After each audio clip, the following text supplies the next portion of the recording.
All right, hello, and welcome back to the next installment in me watching and reviewing the Mission Impossible movies. My name is Andrew Dunn.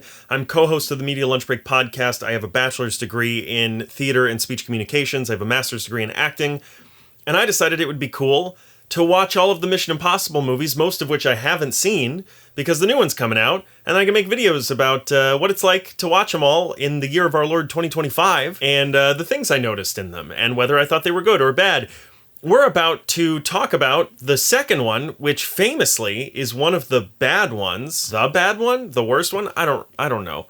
But I just watched it for the first time since I was a wee lad of about 12 or 13 years old, I think. I saw it in theaters a very long time ago. The first and the second movie are the only ones I had seen before. After this, the videos that are coming out are going to be the first time that I've seen those movies. I've never seen the third one, I've never seen the fourth one, on and on and on, and I'm just gonna watch them and then make a video and talk about what I think about them. So feel free to subscribe if you are interested in seeing the rest of those reviews. If you want to live your life through someone who's never seen the Mission Impossible movies before, click subscribe. Don't forget to like this video as well, share it around, let people know about it. And without further ado, let's get into it. Mission Impossible 2, or as the marketers like to call it, MI2.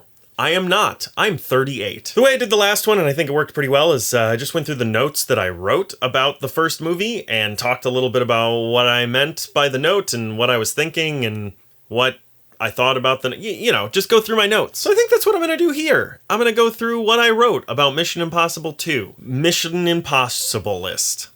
Mission Impossible-er? I don't know, whatever. We're going to talk about it. I'll save my final thoughts for the end, but if you listen to my notes, I don't think it's going to be a big shock. My very first note that I wrote is, for better or worse, this is absolutely a John Woo movie. There's birds everywhere. It's a lot of fighting. A lot of fighting. There's so much fighting in this movie, but we'll get to it. The direction in this is immediately noticeably worse. I talked a little bit in my last review about the first movie that the direction is incredible, especially for the time it came out. It's bold, it's daring, it takes risks, and it's incredibly good at relaying a story, telling you what you're supposed to be feeling and thinking in the moment. This doesn't have a lot of thoughts or feelings. So maybe that's part of the problem, but I feel like a better director would have been able to make some and put them into their movie. This is mostly just a shut off your brain and watch some shit happen kind of movie. Yeah, all of my notes are going to be like this. My next note is ball-numbing action for no fucking reason. There's so much nothing in this film, just explosions, B-roll, and sex. Oh, and Anthony Hopkins doing the worst American accent for no fucking reason at all. This is not mission difficult, Mr. Hunt. It's mission impossible. Difficult should be a walk in the park for you. Why isn't he English? He could have been English. There are tons of English people in the Mission Impossible movies. Hell, Dougray Scott in this movie plays a character who worked with them. He's Scottish. What is going on here? Why is he American? Dougray Scott, by the way, was famously almost Wolverine in the X-Men movies. The only reason he didn't end up doing it is because he was doing this movie, Mission Impossible 2. It is fun to theorize, and he even talks sometimes in interviews like, I could have had Hugh Jackman's career. Maybe that's true. He might have been the Hugh Jackman we all know. But also, if his acting abilities are anything like what I see in this movie, I don't think he would have gotten very far. He doesn't seem very good to me. But again, no one's really good in this movie, so shrug? I wrote here in my notes, this feels like it should have been the first film. Starting with a double-cross agent story is a really strong, bold choice, but it also makes a sequel about a regular mission kind of boring. Like, the first movie is about this agency that exists and is super secret and classified, having a double cross within their system. There's a mole, and we gotta figure out who the mole is and who's killing all the people in here. Someone gave information that the only way they could have had that information is if they worked in the impossible mission forces, the IMF, that's what they call it, I think. And they have to figure out who it is, and they think it's Tom Cruise, but Tom Cruise knows it's someone else, so he's gotta run away and find, it's a double cross story. And this is just like a regular mission. They're just like, yeah, that happened. Now can you do this thing for us? And he's like, okay. I also wrote here, why does Ethan Hunt cuck every antagonist in these movies? Does that continue for the rest of the films? Are we still using the word cuck? I don't know if that's still relevant or not. But in both of these movies, he sleeps with the wife or girlfriend of the main antagonist. Does that keep happening? Don't tell me, I'll figure it out. I also talked in the last movie about how I feel like Tom Cruise is only as good as his director is, and I think this kind of highlights that. I don't want to say too much about John Woo as a director.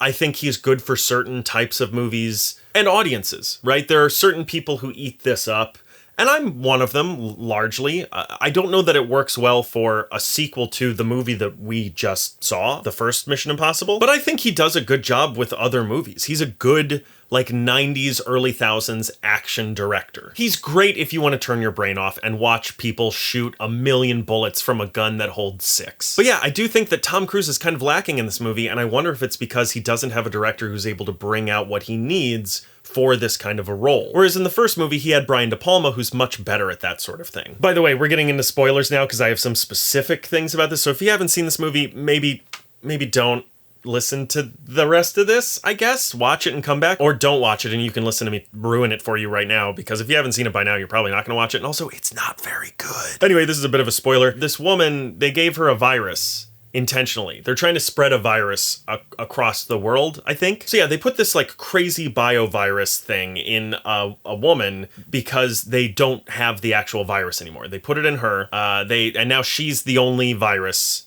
that they have. They no longer have it in like labs or beakers or whatever. And so what they're going to do is just drop her off in the middle of a city. The bad guys are doing this, and let her just spread it to whoever she comes into contact with, right? But then they pick her up. The good guys are like, no, we beat the bad guys, and now we're going to pick her up. And they pick her up, they put her in a plane. They have one copy of the antivirus, and so, of the cure.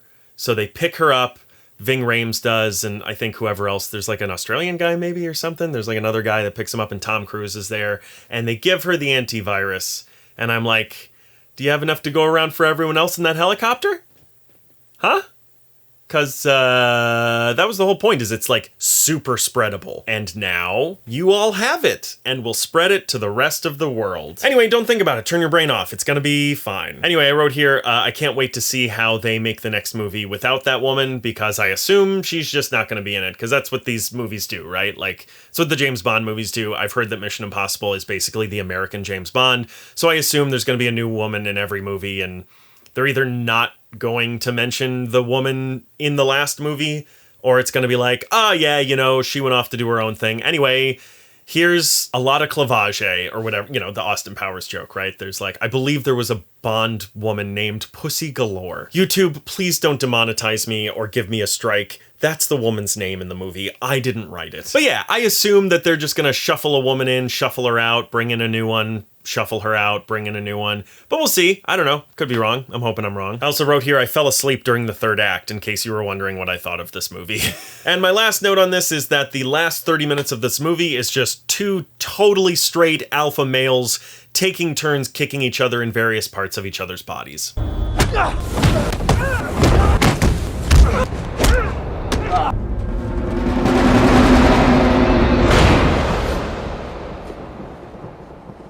That's the last 30 minutes. The whole last 30 minutes of this is just people kicking each other. So that's something that happens. Anyway, yeah, not very good.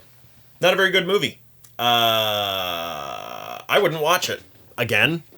I wouldn't watch it at all if you haven't. Yeah, it's largely empty. Like, it largely has no heart, which is kind of weird. Like, John Woo's movies, in my opinion, tend to have a little bit more heart and soul to them, though not a whole lot. It's mostly people going pew, pew, pew, pew, pew. But yeah, this is just a nothing film.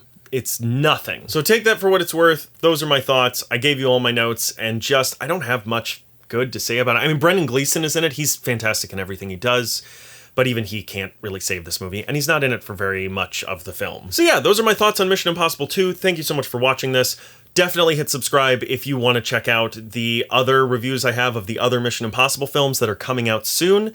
The next one is Mission Impossible 3. I've never seen it. I know it has Philip Seymour Hoffman in it, who I saw once on Broadway, and he was fine.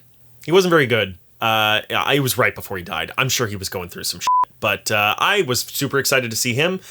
Instead, I left thinking, wow, Andrew Garfield is really good. He was also in the play. So yeah, I love Philip Seymour Hoffman in all the movies I've seen him do. So he's a very good film actor.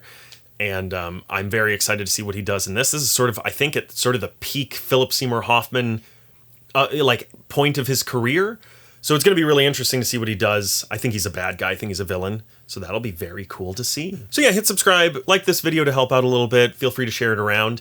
And until then, I'll see you next time for Mission Impossible 3. See you then.